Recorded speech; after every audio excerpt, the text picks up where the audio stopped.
दूसरे के बड़ाई करने में, एक दूसरे को श्रेष्ठ बताने में लगे रहते हैं। किशोरी जी बड़ी हैं, हम कहेंगे श्याम सुंदर बड़े हैं, वो कहेंगे अब हम वृंदावन वाले, हम जय श्री कृष्ण बोलते हैं। और वृंदावन में दोनों भाव हैं, जय श्री कृष्ण भी है, राधे राधे भी है। वो बरसाने जाएंगे तो वहां जय श्री कृष्ण बोलो तो भाई गारी काय को दे रहे हो, राधे राधे बोलो। वहां का ऐसा भाव है। ये आज का भाव नहीं है। जब ठाकुर जी और किशोरी जी लीला संवरण कर रहे थे, उस समय पर भी जो किशोरी जी के सखियां हैं और ठाकुर जी के जो सखा हैं, वे भी जब आपस में मिलते हैं तो उनका भाव भी ऐसा ही रहता है। वहां पर भी श्याम सुंदर को श्रेष्ठ, यहाँ पर किशोरी जी को श्रेष्ठ, इसी में ही आनंद आता है। यही तो रस है, यही रास है। दोनों के भाव को श्रेष्ठ बता में, यही तो भाव है। बंधुओं, बहुत ध्यान से सुनिएगा।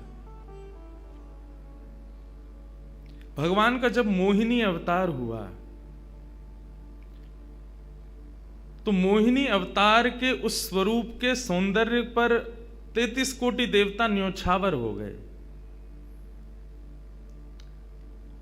सबके मन में यह भाव आया, ये जो भी प्रकट हुई हैं, ये किसी भी प्रकार से हमको हमारी गृहिणी के रूप में प्राप्त हो जाए। इतने सुंदर ठाकुर जी बनकर के आए। चंद्रमा भी पीछे पीछे चल रहे हैं, शंकर जी भी पीछे पीछे चल रहे हैं, ब्रह्मा जी भी पीछे पीछे दौड़ रहे हैं, वरुण आदि आदि जितने भी देव हैं, सब मोहिनी पर ऐसे लट्टू हुए कि एक बार हमको देख बर ले, एक बार केवल हम पर दृष्टिपात कर दे, उसी मात्र से हमारा कल्याण हो जाना है। ऐसा ठाकुर जी का स्वरूप। परंतु उन 33 कोटि देवताओं में एक देव ऐसे हैं जिनका मोहिनी के प्रति ऐसा कोई दुर्भाव नहीं था, और वो देव थे सूर्य।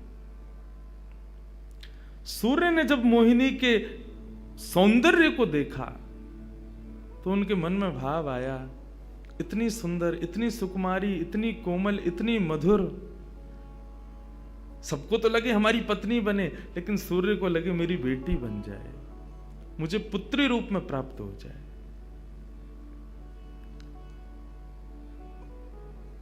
जब सूर्य के हृदय में यह भावना उत्पन्न हुई तो मोहिनी ने कटाक्ष नेत्रों से सूर्य की ओर देखा, बाकी किसी को देख ही नहीं रही है, और देख करके केवल ठाकुर जी ने उनको इशारा किया।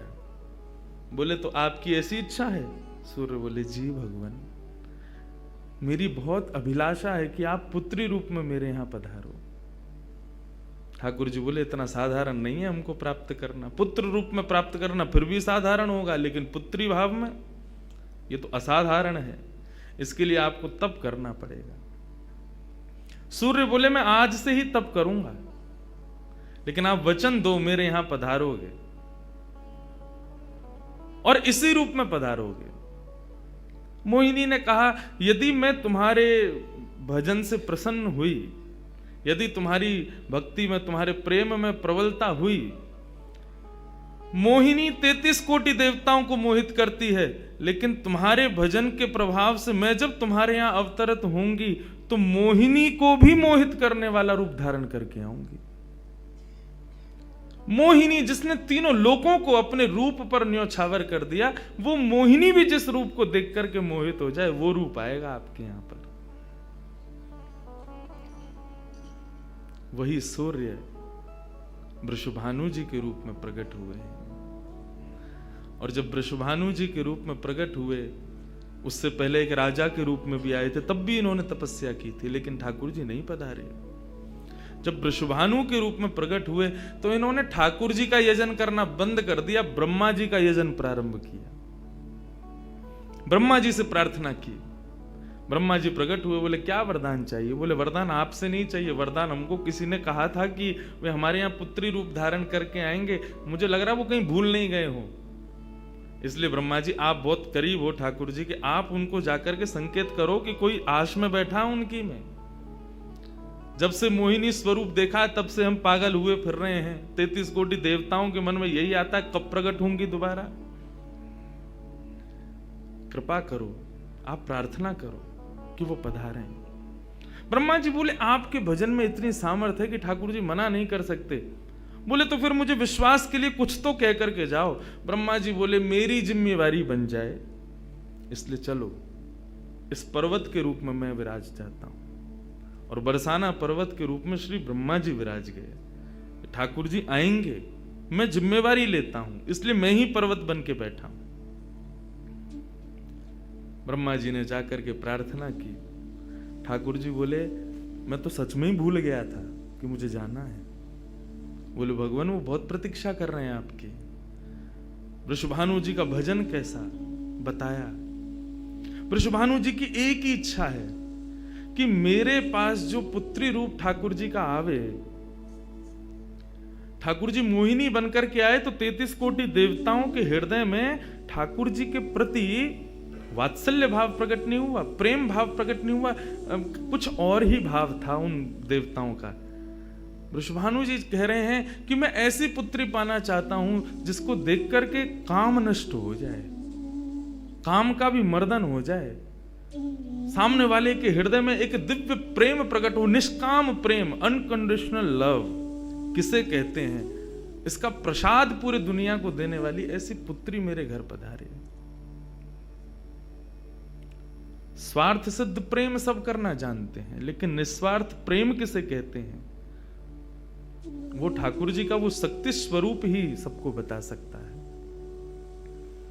ब्रह्मा जी की प्रार्थना हुई ठाकुर जी से। ठाकुर जी अपने वैकुंठ में विचरण कर रहे हैं, विचार कर रहे हैं कैसे करूं, नंद यशोदा के यहां भी जाना है, देवकी वसुदेव के यहां भी पुत्र बनना है, पहले से ही 4 मम्मी पापा हैं हमारे, अब ये 2 मम्मी पापा और कैसे बनाऊं, 6 माता पिता। तब ठाकुर जी विचरण कर रहे थे, तभी एक खंभ में मणि, उस मणि में ठाकुर जी ने अपना प्रतिबिंब देखा। ठाकुर जी अपना प्रतिबिंब नहीं देखते, क्यों? बहुत कम देखते हैं। जब श्रृंगार आरती होती है लाल जी की, तभी इनको प्रतिबिंब दिखाते हैं, और उस प्रतिबिंब में भी इतने इतराते हैं महाराज, उसमें भी स्वयं को देख करके खुश हो जाते हैं, वाह मैं कितना प्यारा लग रहा हूं। अपना प्रतिबिंब ठाकुर जी इसलिए नहीं देखते क्योंकि स्वयं ठाकुर जी मोहित हो जाते हैं खुद ही पर। जैसे ही ठाकुर जी ने स्वयं का प्रतिबिंब देखा, प्रतिबिंब देख के आगे बढ़े, लेकिन ठाकुर जी मन में विचार करने लगे, मुझे सबके स्वभाव प्रिय हैं, लेकिन अपना यदि देखूं तो अपना प्रतिबिंब बहुत प्रिय है। जब स्वयं को देखता हूं प्रतिबिंब में, तो ऐसा लगता है कि मानो जो सबको मोहित कर रहा है वो स्वयं को जब देखे तो खुद भी मोहित हो रहा है, क्योंकि प्रतिबिंब कभी झूठ नहीं बोलता। प्रतिबिंब का ये स्वभाव है, आप जैसे हो वैसा आपको दिखाता है।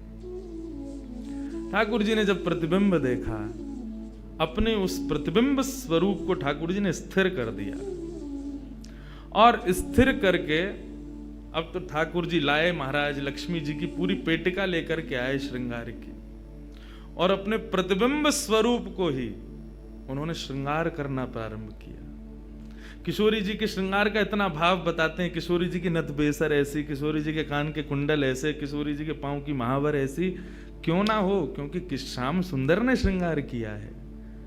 किशोरी जी का जो स्वरूप है वो ठाकुर जी ने उसका श्रृंगार किया है।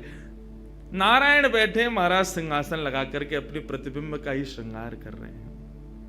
मोर पीछ हटाया, मुकुट उतार के दूर रखा, घुंघराले केशों को खोल दिया, नेत्रों में सुंदर सुंदर छोटा छोटा काजल लगाया, माथे पर एक सुंदर बिंदिया लगाई है, होठों पर निर्मल लालिमा लगाई है, गले में हार पहनाया, सर्वांगीण श्रृंगार किया, और लक्ष्मी जी की चुनरी ला करके जैसे शीश पर से चढ़ा करके ठाकुर जी ने थोड़ा सा जो श्याम रंग है उसको जैसे ही गौरवर्ण किया, वैकुंठ के उस प्रतिबिंब में से मानो जैसे सूर्य चंद्र का एकाकार रूप प्रकट हो गया हो, इतना तेज पुंज प्रकट हो गया कि ठाकुर जी भी अपने नेत्रों को छुपाने लगे।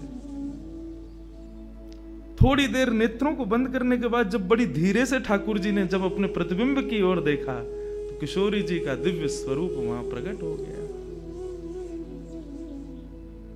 ठाकुर जी ने दंडवत किया, पहले प्रणाम, हे श्याम सुंदर, आपने ही मेरो निर्माण कियो है, आपने ही मुझ को प्रकट कियो है। क्या भाव है? ठाकुर जी बोले कोई भाव नहीं है, केवल मोहिनी भाव से 33 कोट देवता मोहित हुए थे, लेकिन मैं मोहित नहीं हो पाया था। इसलिए तब से मैं भी तड़प रहा था कि मुझे भी कोई मोहित करे, उस मोहिनी को भी मोहित कोई करे। वो स्वरूप आज प्रकट हुआ है। धर्म की स्थापना हुई, ज्ञान की स्थापना हुई, भक्ति की स्थापना हुई, वैराग्य की स्थापना हुई, लेकिन अंततो गत्वा इस संसार का सार जो प्रेम है उसकी स्थापना नहीं हुई है।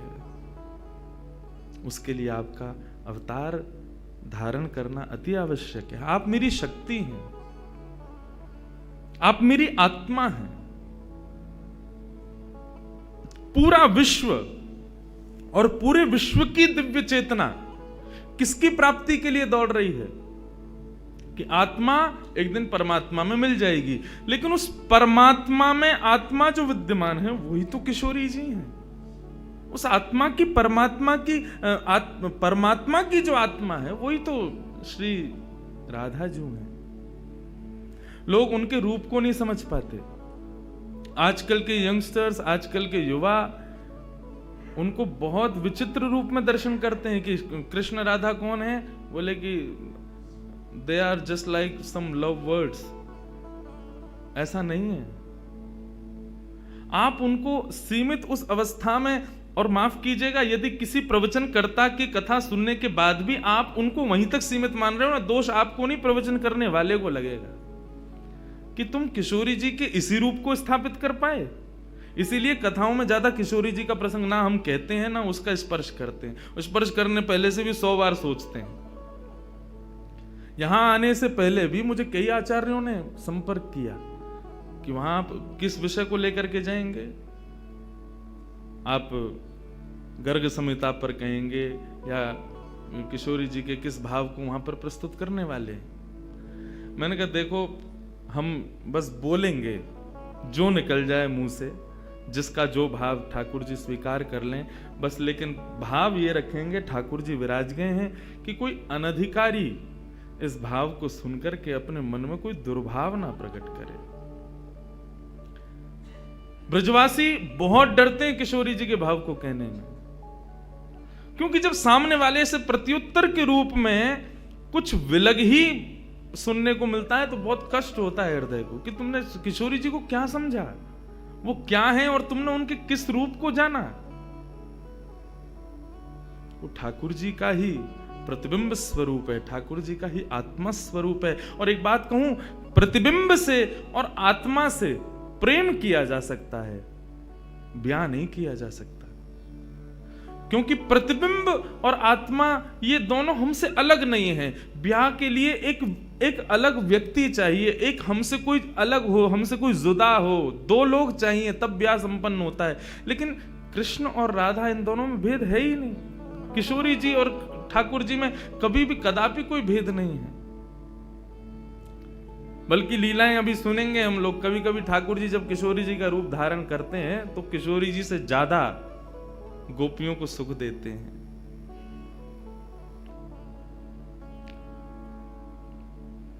ऐसा भाव। किशोरी जी से प्रार्थना की ठाकुर जी ने कि आप पधारो और प्रेम की स्थापना के लिए आप भूमंडल पर सूर्य के ही अवतार वृषभानु जी के यहां पर आप अवतरित हो। तब किशोरी जी ठाकुर जी की बात मान करके और वृषभानु और कीर्ति के यहां पर अवतरित होती हैं। किशोरी जी का जब अवतार हुआ, जब अवतरण हुआ, कब हुआ? सुबह के 4:40 पर। ठाकुर जी के जितने भी अवतार हुए या तो दिन में 12 बजे हुए या रात में 12 बजे हुए, लेकिन किशोरी जी का अवतरण भोर में ब्रह्म मुहूर्त में सुबह 4:40 पर हुआ। क्यों? बोले राम कृष्ण आदि जितने भी ठाकुर जी के अवतार हैं राक्षसों के वध के लिए आते हैं, तो या तो सूर्य की तेज ताप में उनका जन्म होता है, मानो वे प्रकाश स्वरूप हैं ऐसा भाव बताते हैं, या रात्रि में 12 बजे होते हैं वो इसलिए होते हैं, वो मानो ऐसा भाव रखते हैं कि चंद्रमा अंधेरे को दूर करता है, वो ज्ञान का प्रकाश है, वो ज्ञान है, उससे अंधेरा दूर होता है। तो ठाकुर जी रात्रि प्रकट होकर के ऐसा भाव रखते हैं कि काले निशा, काला ज्ञान जितना भी है धरती पर, उसको दूर करने के लिए हम पधारे हैं। लेकिन किशोरी जी का जो अवतरण है वो 4:40 ब्रह्म मुहूर्त में होता है। उसका क्या भाव है? बोले 4:40 ब्रह्म मुहूर्त के बाद सूर्य प्रकट होना प्रारंभ होते हैं। मतलब सारे मंगल कार्य ब्रह्म मुहूर्त में होते हैं। चिड़ियाओं का चहकना, कई पुष्पों का प्रकट हो जाना, मानव के मस्तिष्क में आज मुझे क्या करना है, वो दिव्य चेतना का प्रादुर्भाव होना, ये सब कुछ सुबह ब्रह्म मुहूर्त से प्रारंभ होता है। और सबसे बड़ी बात, सूर्य प्रकट होते हैं, धीरे धीरे धीरे धीरे अंधेरे को दूर करते हैं और धीरे धीरे धीरे गतिमान होते हैं 12 बजे तक।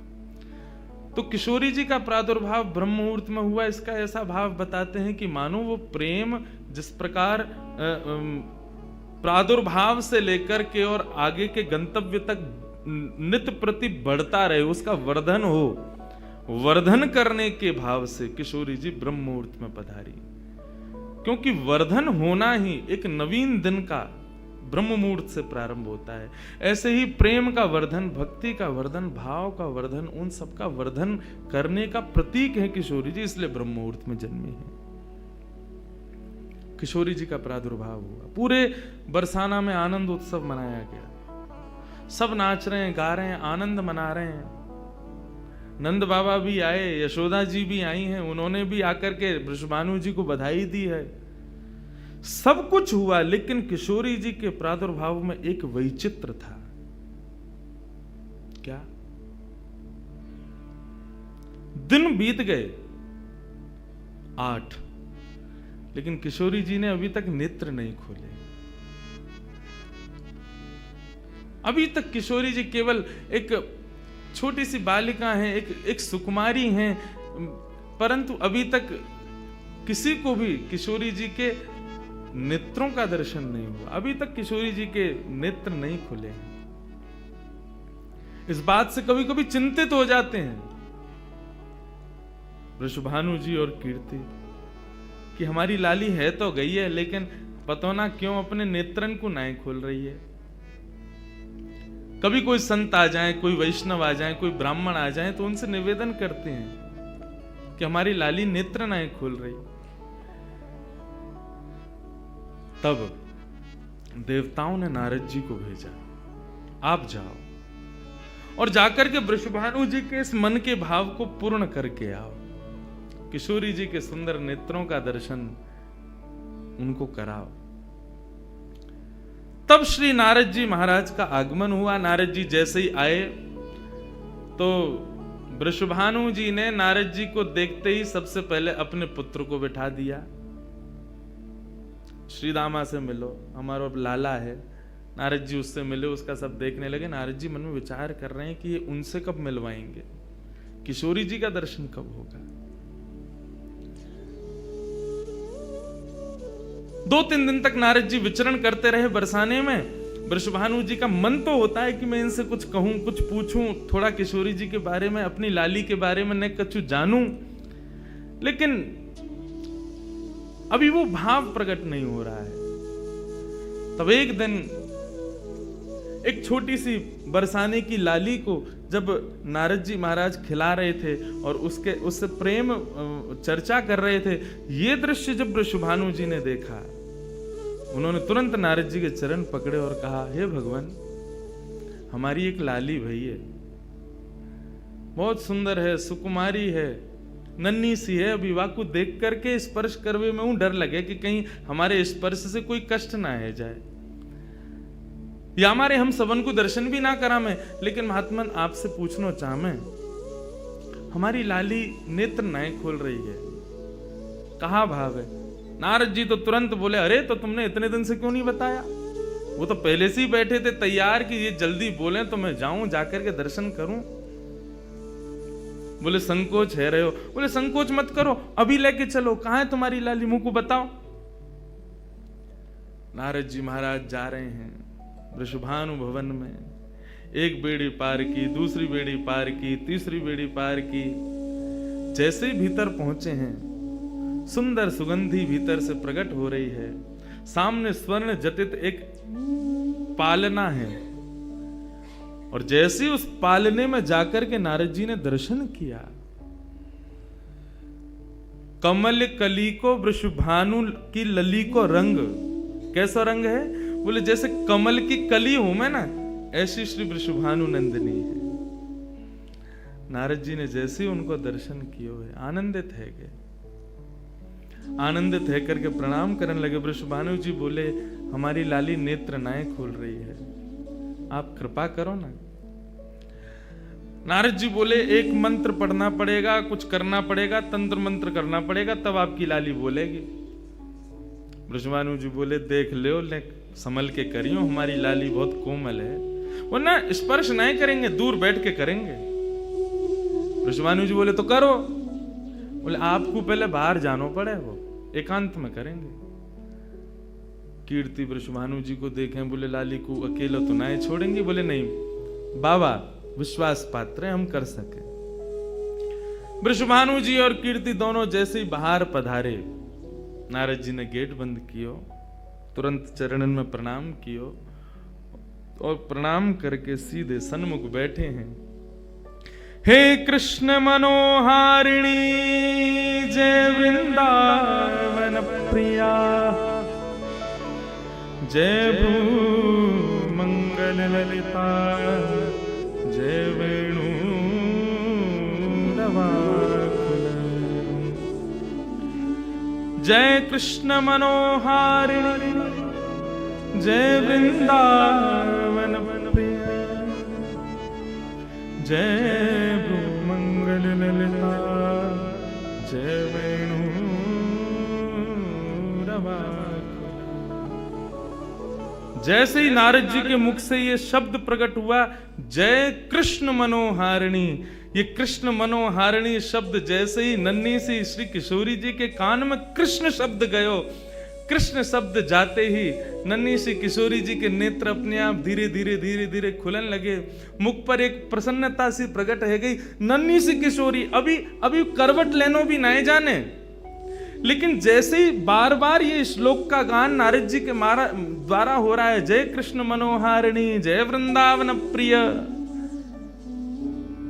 इसको सुनकर के किशोरी जी जो अभी करवट लेनो भी ना जाने, वो अपने पालना को पकड़ करके अपने पालना से उछक करके वहीं से झांक करके श्री नारद जी को देख रही हैं। और नारद जी ने जैसे किशोरी जी के रूप को देखो है, सुंदर मृगनयनी किशोरी जी आज नारद जी को देख रही हैं। मुख में भी दांत ना है, बिना दांतन के किशोरी जी के मुखमंडल की प्रसन्नता देख करके नारद जी आनंद विभोर हो गए। नारद जी बोले, आपको ये कीर्तन भायो, आपको ये कीर्तन प्रिय लगो? किशोरी जी के मुख से केवल किलकारी निकल रही है। नारद जी ने उठाई अपनी वीणा करताल और जय कृष्ण मनोहारिणी जय वृंदावन प्रिय, और इसी का कीर्तन करते हुए वहां नाचने लगे, नृत्य करने लगे, चारों ओर घूम रहे हैं। बीच में पालने में श्री किशोरी जी बैठ करके और करताल बजा रही हैं, और करताल बजा करके आनंदित हो रही हैं। वृषभानु जी बाहर खड़े, बोले कि भीतर तो कीर्तन चल रहा है, करताल की आवाज आ रही है, वीणा बज रही है। तभी उनने कान लगा करके सुनो तो नारद जी गा रहे, जय कृष्ण मनोहारिणी जय वृंदावन प्रिय, जय भ्रू मंगल ललिता, जय वेणु रवाकुल। वृषभानु जी ने ये स्वर सुन लिया, लेकिन जैसे ही थोड़े से गए हैं और खिड़की में जाकर के भीतर झांक करके देखा, अद्भुत दृश्य। नन्ही सी किशोरी, ज्यादा से ज्यादा 8 दिन की होंगी, 10 दिन की होंगी, अपने पालना में पौड़ करके स्वयं को झुला रही हैं, करताल बजा रही हैं। चारों तरफ नारद जी वीणा बजा करके, करताल बजा करके आनंद से किशोरी जी को मुखोल्लास कर रहे हैं। ये दृश्य देख करके श्री वृषभानु जी को एक बार तो मूर्छा आ गई, मैं वास्तव में 8 दिन की बालिका को देख रहा हूं। उन्होंने कीर्ति को कुछ नहीं बताया। नारद जी महाराज ने प्रणाम किया, तब किशोरी जी की सहचरियां प्रकट हुई और कहा कि हे नारद, आपने हमारी किशोरी जी को बहुत सुख प्रदान किया है। जब कभी भी आपको ऐसा दर्शन करना हो तो हम आपको कुछ स्थान बता रहे हैं। गोवर्धन, श्री यमुना पुलिन और ब्रज कुंज, इन 3 स्थानों पर आप जब कभी भी हमारी किशोरी को स्मरण करके यही कीर्तन को गान करोगे, किशोरी जी को यही स्वरूप आपको दिखेगा। ये हमारा वरदान है आपको, क्योंकि आपने, किशोरी जी कृपामयी तो हैं। लाल जी 10 बार विचार करेंगे कृपा करवे में, किशोरी जी विचार थोड़ी करें, वो तो तुरंत करुणा करें। नारद जी जाओ, जब कभी भी लाडली को दर्शन करना हो यही भाव से कर लियो।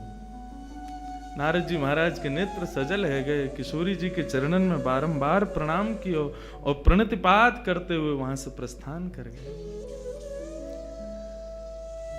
किशोरी जी फिर से नेत्र बंद करके अपने पालना में पड़ गई। कीर्ति जी बोली, बाबा आयो टोना टोटका करके गयो, तब वो हमारी लाली के नेत्र तो खुले नहीं। कीर्ति जी गोद में लेकर के सुला रही है, नेक नेक थोड़ी सी संकुचित है करके रुदन करनो प्रारंभ कियो। सो इतने में वृषभानु जी आए और वृषभानु जी बोले, नेक दियो लाली को। और किशोरी जी को गोद में लेकर के वृषभानु जी बोले, हे कृष्ण मनोहारिणी। जैसे ही बोले तुरंत किशोरी जी के नेत्र फिर से खुल गए, फिर से अपनी किलकारी भर करके कीर्तन में करताल बजाने लगी, आनंद विभोर हो गई। अब तो जैसे ही ये भाव देखो, वृषभानु जी ने कीर्ति को सुनायो, कीर्ति भी वही गा रही है, पूरा बरसानो आकर के श्री कृष्ण कीर्तन करने लगो और बीच में मध्य में बैठ करके किशोरी जी अपनी करताल बजा रही हैं, किलकिल करके हंस रही हैं, इतनी आनंद विभोर रह रही हैं। तब सबन को ये भेद पतो चलो, कहा कि ये श्री कृष्ण की आत्मा है, ये उनसे विलग नहीं है, वे ही आपको सर्वस्व है। निश्चित ही पूर्व में ही ऐसी कथाएं आती हैं कि नंद बाबा वृषभानु जी ने पहले ही कह दी कि भैया हमारे अगर बालक भयो तो हम ब्याह कर देंगे, संबंध बनाएंगे। और आज वही भाव उन सबको वहां दिख रहा था। हे कृष्ण मनोहारिणी, यदि नित्य कोई श्री किशोरी जी का स्मरण करे और जब भी किशोरी जी के दर्शन करे, किशोरी जी के सन्मुख बैठे, इस भाव को कहे, हे कृष्ण मनोहारिणी, हे कृष्ण के मन का हरण करने वाली, या हे कृष्ण जय कृष्ण, कृष्ण ने जिनके मन का हरण किया, दोनों भाव हैं इसके।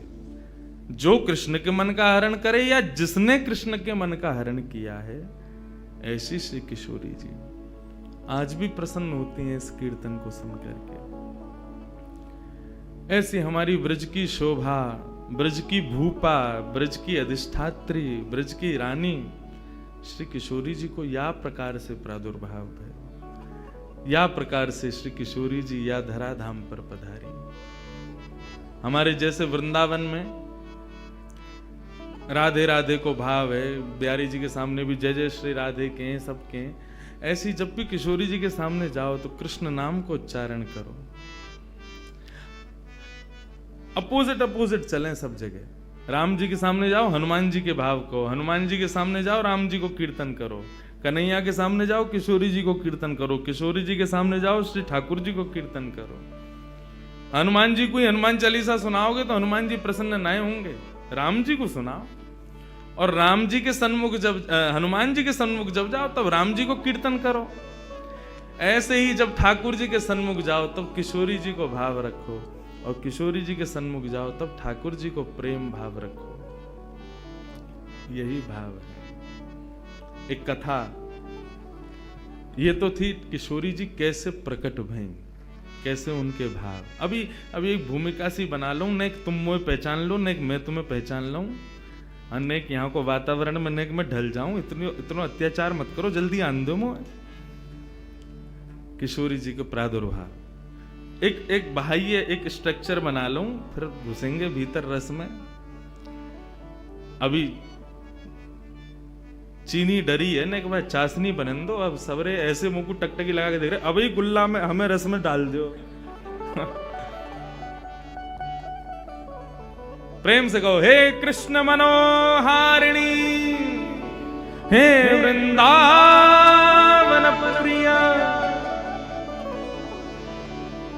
जय कृष्ण मनोहारिणी।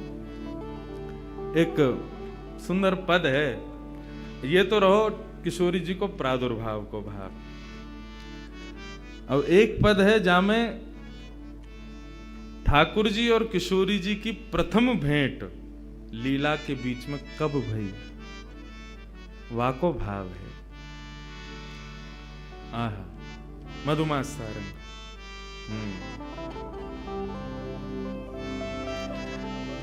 श्री सूरदास जी महाराज वर्णन कर रहे हैं किशोरी जी और ठाकुर जी को प्रथम मिलन कैसे भयो।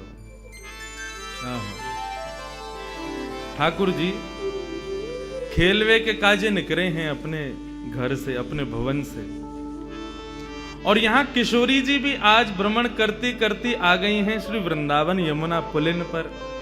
वहीं दोनों को मिलन है वे वारो श्री सूरदास जी वर्णन कर रहे हैं। किशोरी जी के प्रादुर्भाव को भाव सुनो, अब प्रथम मिलन को भाव सुनो, फिर के बाद एक भाव और सुनेंगे। ठाकुर जी और किशोरी जी को प्रथम मिलन कैसे भयो। सूरदास जी को पद है, सब मेरे पीछे पीछे गई हूं। खेलत हरि निक से ब्रज खोरी, खेलन हरि निक से ब्रज खोरी, खेलत हरि निकले ब्रज खोरी, खेलन हरि निक से ब्रज खोरी, खेलत हरि निक से ब्रज खोरी, खेलत हरि निक से ब्रज खोरी। देखो मेरा साथ तो देना पड़ेगा, आप पीछे पीछे गाना पड़ेगा। भले ही राग में मत गाओ लेकिन अनुराग में गाओ, क्योंकि जब आप सब एक साथ एक नाद ब्रह्म को प्रकट करोगे तो निश्चित ही यहाँ पर फिर ये सब दृश्य नहीं दिखेगा। सच में ऐसा लगेगा ठाकुर जी जा रहे हैं खेलवे के काजे। ये अष्ट सखाओं के पद, ब्रज के भक्तन के पद, ये साधारण नहीं है। इनमें आज भी सामर्थ्य किशोरी जी को आपके सामने प्रकट करने की, ठाकुर जी को आपके सामने नृत्य करावे की, लेकिन अनुराग से गाओ, भाव से गाओ। खेलत हरि निक से ब्रज खोरी, खेलत हरि निक से ब्रज खोरी, कटि कछनी पीतांबर बांधे, कट काछनी पीतांबर बांधे, कट काछनी पीतांबर बांधे, कट काछनी पीतांबर बांधे, हाथ लये भोरा चकडोरी, हाथ लये भोरा चकडोरी, खेलत हरि निक से ब्रज खोरी, खेलत हरि निक से ब्रज खोरी, खेलत हरि निक से ब्रज खोरी, खेलत हरि निक से खोरी।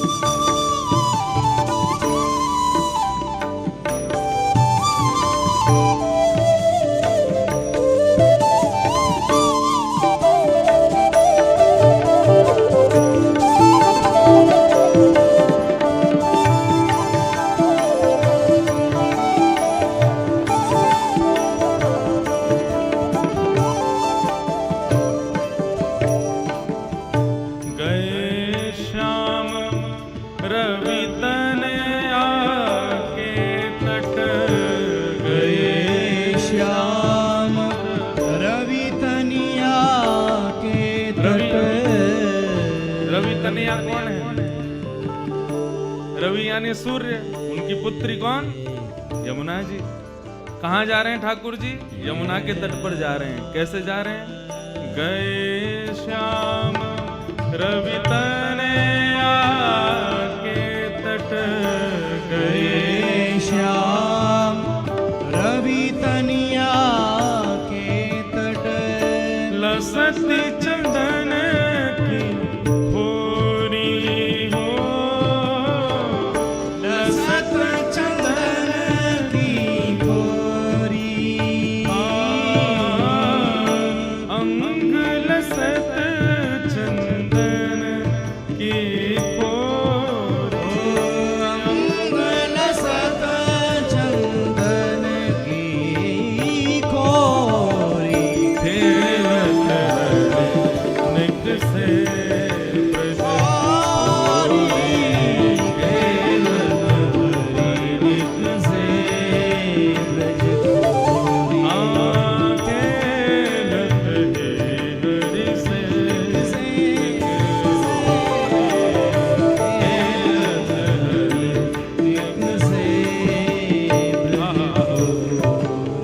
रवि तनया के तट पर पहुंच गए।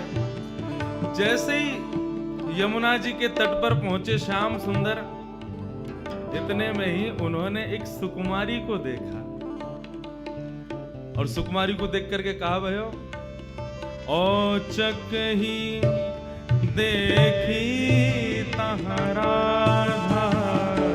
औचक ही देखी तहरा, औचक ही कैसे मतलब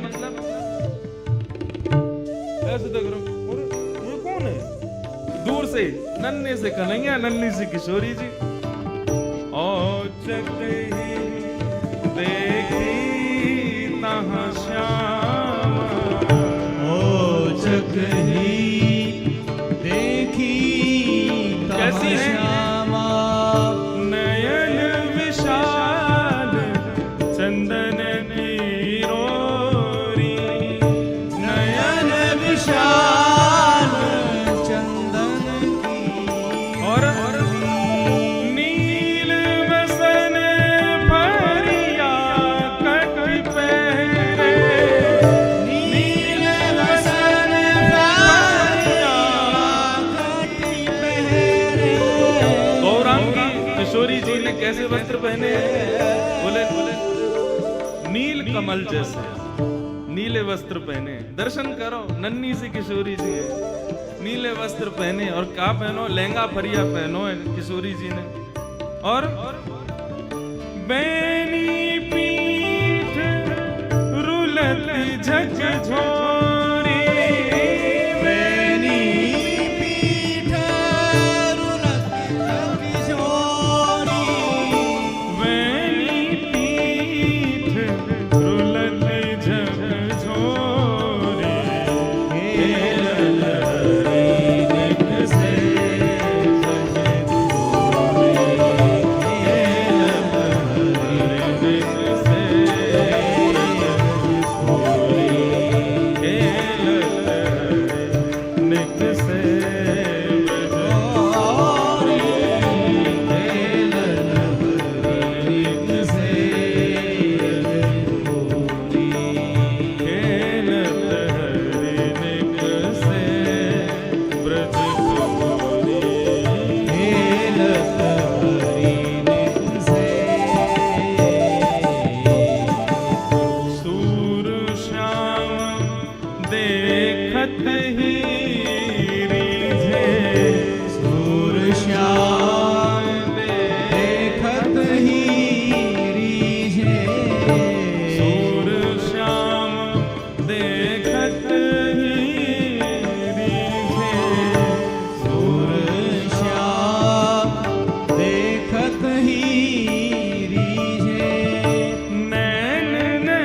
जी निकले आज खेलवे के काजे।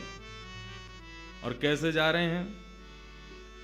सुंदर चंदन की बिंदी अपने पूरे अंग पे लगा रखी है, कटिकाचनी पहन करके हाथ में गेंद आदि रस्सी आदि लेकर के ठाकुर जी पहुंच गए नन्हे से कन्हैया। जैसे ही यमुना जी के तट पे पहुंचे तो यमुना के तट पे तो सोई देख ली उनने, नीलो नीलो सा कुछ चमक रहा है। सोई ऊपर से झांक करके देखने लगे कौन है। और जैसे ही वृषभानु नंदिनी ने अपने सुंदर सुकुमार नेत्रन से श्याम जी को निहारो है। आहा, शूर श्याम देखत ही रीझे, देखते ही रीझ गए। अरे नेक्सी सी छुरी कौन की है? नेक्सी सी लाली, खुद भी नेक्से से ही है। कई बार छोटे छोटे बच्चों से पूछो, उसके सामने दूसरा छोटा बच्चा उससे 6-7 महीने छोटा, उससे पूछो ये कौन है? छोटा बेबी है। वो खुद भी छोटा बेबी है लेकिन वो दूसरे को भी छोटा बेबी बोलता है। ऐसे ही ठाकुर जी, अरे इतनी सुंदर सी, इतनी छोटी सी कौन की लाली आ गई यहाँ पे? कैसी सुंदर है, बिल्कुल बड़े बड़े नेत्र हैं, यहाँ के रोरी को सो चंदन लगा रखो है, गौर वर्ण है। और गौर ड्रेसिंग सेंस कितना बढ़िया है, गौर वर्ण पर नीले कपड़ा पहन के आई है। ऐसी सुंदर सुकुमारी अकेली कौन की छोरी है, कहां ते आई है? सब मन में भाव प्रकट हो रहे थे। इतने में ही सूरदास जी ने एक और पद गा दिया। आहा, सूरदास जी पूछ रहे हैं एक और पद गाओ। बूझत श्याम कौन तू गोरी, बूझत श्याम कौन तू गोरी, बूझत श्याम कौन तू गोरी, बूझत श्याम कौन तू गोरी, बूझत श्याम कौन तू गोरी, बूझत श्याम कौन तू हम गोरी। भागवत कथा के अभ्यासी वक्ता है ना, वहां इतने पद गा नहीं सकते। वहां तो एक आध पद गा दे दिल में तो बहुत बड़ी बात है, लेकिन 4 दिन मुझको खुली छूट मिली है, एक के बाद एक पद ही चलेंगे। क्योंकि देखो, किशोरी जी को जाननो हो, श्याम सुंदर की ब्रज की लीला में प्रवेश तो इनसे ही मिलेगो, इनके बिना नहीं मिलेगो। जैसे भागवत की कथा में श्लोक बहुत जरूरी हैं, ऐसी किशोरी जी के भाव में तो पद की विशेषता ज्यादा है। इन पदन को श्लोक से कम मत समझियो और चित्रण बनाओ अपने हृदय में। बूझत श्याम कौन तू गोरी, बूझत श्याम कौन तू गोरी, कहाँ रहती काकी है बेटी, कहाँ रहत काकी है बेटी, देखी नहीं कहूँ ब्रज में खोरी, देखी नहीं कहूँ ब्रज खोरी, देखी नहीं कहूँ ब्रज खोरी, देखी नहीं कहूँ ब्रज खोरी, बूझत श्याम कौन तू गोरी, बूझत श्याम कौन तू गोरी। तुम्हारो घर कहाँ है? कौन की लाली हो तुम छोटी सी? तुम्हारे बाबा कौन है? कहाँ तुम्हारो घर है? मैंने कभी तुमको पहले तो देखो ना यहाँ ब्रजमंडल में, कहाँ ते आई हो? ने अपना परिचय तो दो। किशोरी जी बोली हम अपना परिचय दें? बोले हाँ। बोले देखो, ब्रज में आवे को हमारा कोई काम ना है, हम तो यहाँ कभी आवे ना है, हम तो अपनी वृषभानु जी को हमारो घर है, वही में बहुत जगह वहीं खेल ले, हम तो कभी आमे ना है और हमें तो डर और लगे यहाँ आवे में। ठाकुर जी बोले क्यों, डर क्यों लगे?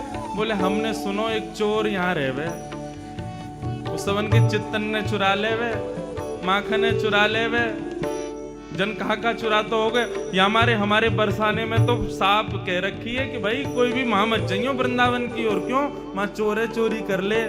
किशोरी जी कह रही हैं, काहे को हम ब्रज तन आवत, काहे को हम ब्रज में आवत, खेलत रही अपनी पोरी, खेलत रहते अपनी पोरी, खेलत रहते अपनी पोरी।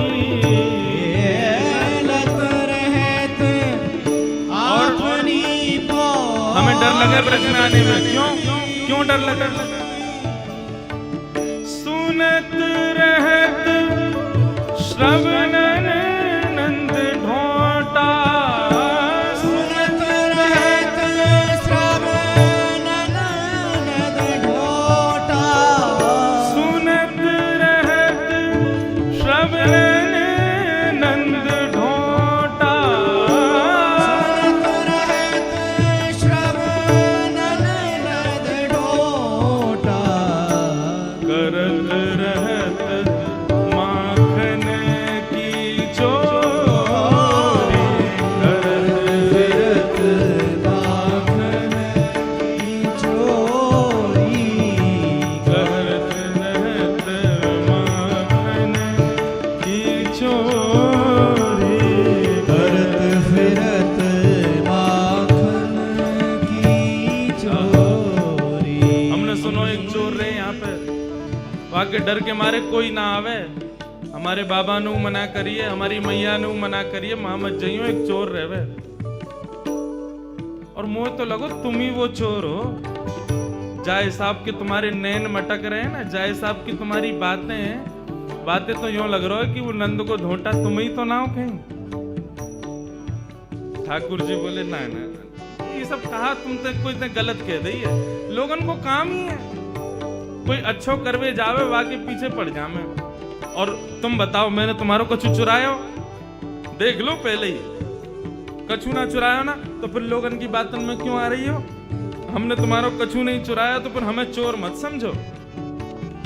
तुमरो कहा चोरी हम ले हो, तुमरो कहा चोरी हम ले हो, खेलन चलो संग मिली जोरी, खेलन चलो संग मिल जोरी, बूझत श्याम कौन तू गोरी, बूझत श्याम कौन तू गोरी।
कहाँ ते आई हो, तुम्हारे बाबा कौन है, तुम्हारा नाम कहाँ है, मैंने कभी ब्रज में तो देखो ना। किशोरी जी बोली हम ब्रज में आके करेंगे भी कहा, हमारे बाबा ने इतना बड़ा भवन बना रखो, हम तो वहीं खेलें। वो तो आज हम खेलते खेलते आ गए और ब्रज में आवे में तो हमें डर लगे, यहाँ तो एक चोर रहे, हमारी मैया बाबा बतामे उस सबन की चोरी कर ले, हमारे हम डर के मारे आमे ही ना है। ठाकुर जी बोले मैंने कहा चुरा लियो तुम्हारो। किशोरी जी बोली मोह को लगे तुम ही वो चोर हो। ठाकुर जी बोले तो मैंने कछु चुराया तुम्हारो, न चुराया तो कछु ना है, तो फिर आप ऐसा क्यों सोच रही हो कि मैं चोर हूं। और बल्कि एक बात कहूं, मेरी और तुम्हारी जोड़ी तो जच और रही है, देखो तुम गोरी गोरी मैं सांवरो सो, बढ़िया लगेंगे संग में रहेंगे, तो चलो खेलवे चलो हमारे संग। सूरदास प्रभु रसिक शिरोमणि, ऐसे रसिकन के शिरोमणि हैं ठाकुर जी। बाग पटुता तो इतनी बढ़िया उनके पास में, ऐसे मना लें बातनी मुरई राधिका भोरी, भोरी सी राधिका रानी को उनने अपनी बातन में फंसाए लियो। और पहले ही मिलन में किशोरी जी को हाथ पकड़ करके अपने संग खिलावे ले गए ठाकुर जी। प्रथम मिलन को यह भाव श्री सूरदास जी वर्णन कर रहे हैं। बंधुओं, श्रीमद् भागवत का एक भाव सुनो। वैसे तो यहां पे सब श्री राधा दास ही बैठे हैं, लेकिन जिनको कृष्ण विरह व्याप्त है उनके लिए श्रीमद् भागवत में एक सूत्र बताया कि तुम्हारी भक्ति कभी इतनी प्रबल हो जाए, इतनी श्रेष्ठ हो जाए कि तुमको कृष्ण विरह होने लग जाए, ठाकुर जी के विरह में नेत्रों से आंसू ना रुकें, ऐसी स्थिति यदि तुम्हारी हो जाए तो उस समय तुमको क्या करना चाहिए। ठाकुर जी तो बड़े नटखटे, सामने प्रकट होंगे ना। तो ये कथा भागवत में ऐसी बताई गई कि जब ठाकुर जी अपनी लीला संवरण करके गए, तब भगवान 16,100 पटरानियों को द्वारिका में छोड़ गए, 8 पत्नियों को अपने संग ले गए। उन 16,100 पटरानियों को अपने संग लेकर के भगवान के परपौत्र वज्रनाभ लेकर के वृंदावन आ गए थे। बहुत ध्यान से सुनिएगा। वृंदावन पधारे भैरव, बहुत ध्यान से सुनिए।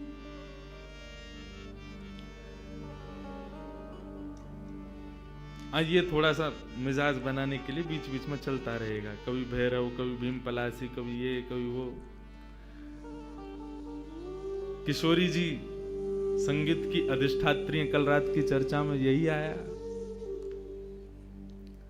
अच्छा एक भाव बताऊं, ठाकुर जी का और किशोरी जी का दोनों का परस्पर प्रेम जब कहें या सुने, उस समय राग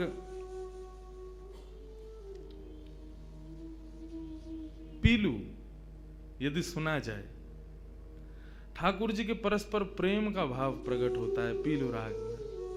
कल के विषय में उसको रखेंगे, आप देखिएगा। ठाकुर जी का जब परस्पर प्रेम किशोरी जी के संग होता है, उस समय मानो ऐसा लगता है कि वेणु राव कोई और नहीं, श्याम सुंदरी कर रहे हैं। अन्यत्र कोई भी वाद्य बज रहा है तो ऐसा लगेगा मानो साक्षात किशोरी जी बजा रही हैं। ये मेरा अनुभव है व्यासपीठ का। जब श्यामा श्याम के परस्पर प्रेम का वैसे तो भाव में कहता नहीं, क्योंकि अनधिकारी लोग हैं, सबके मध्य क्या कहना, लेकिन कभी यदि भाव आता है और प्रकट होने लग जाता है, तो उस समय यदि पीलू भाव हो तो सच में ऐसा नहीं लगता बंशी वाले भैया बजा रहे हैं, ऐसा लग रहा है श्याम सुंदर बजा रहे हैं। वैन जो बजता है तो ऐसा लगता है कि मानो स्वयं से किशोरी जी बजा रही हैं। उन्हीं के दोनों भाव से ये सब संगीत प्रकट हो रहा है। तो ये संगीत तो माध्यम है, इसी से ही दोनों का परस्पर प्रेम प्रकट हो। बहुत ध्यान से सुनना। तो वज्रनाभ जब भगवान की 16,100 पटरानियों को लेकर के वृंदावन आए, कृष्ण पटरानियां विरह में रहती हैं श्याम सुंदर के, इतना स्मरण करती हैं कि उनको दिन रात केवल ठाकुर जी का ही स्मरण होता है। कहां है श्याम सुंदर, कैसे हैं श्याम सुंदर। एक दिन वृंदावन में विचरण करती हुई समस्त कृष्ण पटरानियां यमुना पुलिन पर पहुंची और बहती हुई कलकल निनाद करती हुई उस यमुना का जब दर्शन करती हैं, तब यमुना जी से कहती हैं, हे यमुना, हम कृष्ण पटरानियां हैं, हमको इतना विरह व्याप्त है, हमको इतना कष्ट हो रहा है, तुम भी कृष्ण पटरानी हो, तो तुम इतना कलकल करके और इतने आनंद में प्रवाह कैसे कर रही हो? तुमको शोक क्यों नहीं हो रहा? तुमको कष्ट क्यों नहीं हो रहा? क्या तुमको कृष्ण स्मृति नहीं होती? कृष्ण विरह तुमको नहीं होता? तब यमुना जी प्रकट हो गई और यमुना जी प्रकट होकर के उन समस्त कृष्ण पटरानियों से कहती हैं, क्या बात है, क्या कहना चाहती हो? बोले, हम बस ये कहना चाहती हैं, ये जो कृष्ण विरह है, ये प्रत्येक दिन हमें होकर के मानो ऐसा लगता है हमारे प्राण निकल जाएं, लेकिन प्राण निकल भी नहीं पाते हैं। हमारी स्थिति अवर्णनीय है, हम उसका वर्णन नहीं कर सकते। तुमको प्रसन्नता में बहते देख हमारे मन में ये प्रश्न उठ रहा है कि तुमको कृष्ण विरह क्यों नहीं है, तुम बताओ ना। तब यमुना जी कहती हैं, मुझे भी हुआ था कृष्ण विरह तुम्हारी तरह, संपूर्ण यमुना सूख गई थी वृंदावन में, लेकिन मुझे इस पृथ्वी पर लाने के लिए कृष्ण ठाकुर जी से प्रार्थना की थी किशोरी जी ने। यत्र वृंदावनम नास्ति यत्र नो यमुना निधि, यत्र गोवर्धनम नास्ति तत्र नो रमते मनः। ठाकुर जी ने जब किशोरी जी से कहा कि ब्रजमंडल में चलना है, लीला करनी है, किशोरी जी बोली, जहां वृंदावन नहीं, यमुना नहीं, गोवर्धन, वहां मैं नहीं जा सकती। यदि आप चाहते हैं कि मैं ब्रज में चलूं तो इनको पहले लेकर के चलो। तो गोलोक धाम से ही तीनों का प्रादुर्भाव ब्रज में करवाया। जब कृष्ण अपनी लीला पूरी करके जाने लगे, उस समय मैं सूख चुकी थी उनके विरह में। तब किशोरी जी ने आकर के मुझे प्रेम प्रदान किया और किशोरी जी के भाव में, किशोरी जी के दर्शन में, किशोरी जी के रूप में सदा कृष्ण रूप दिखता ही है। वो छुपा हुआ रहता है, वो दिखाई नहीं देता, लेकिन यदि कोई निरंतर किशोरी जी का दर्शन करे तो ऐसा ही लगेगा कि मानो श्याम सुंदर सामने बैठे हों, और श्याम सुंदर का निरंतर दर्शन करे तो ऐसा लगेगा मानो किशोरी जी बैठी हूं। यदि किसी ने ऐसा दर्शन नहीं किया कि श्याम सुंदर में किशोरी जी दिखें और किशोरी जी में श्याम सुंदर दिखें, तो मानो उसने भी दर्शन ही नहीं किया है। यदि वो श्याम सुंदर को केवल श्याम सुंदर समझ करके चला जाता है, तो उसके नेत्रों का ये सबसे बड़ा विफलता है कि उसने किशोरी जी नहीं देख पाया वो ठाकुर जी के रूप में। भागवत में श्री यमुना जी कहती है, भागवत में 2 महात्म्य, दूसरे महात्म्य में श्री यमुना जी कहती हैं, यदि तुम्हें कृष्ण विरह से बचना है तो आत्मा रामस्य कृष्णस्य ध्रुवमात्मास्ति राधिका तस्य दास प्रभावेण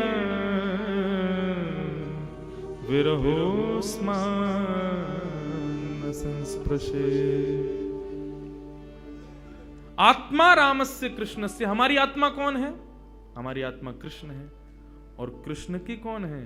ध्रुवमात्मास्ति राधिका, कृष्ण की आत्मा है राधिका। हमारा शरीर में 10 नौकर दिए ठाकुर जी ने हमको, आंख, नाक, जीभ, कान, हाथ, पैर, गुप्त इंद्रियां आदि, ये 10 नौकर हैं। परंतु आप कभी चिंतन करो, ये 10 के 10 नौकर सेवा किसकी करते हैं?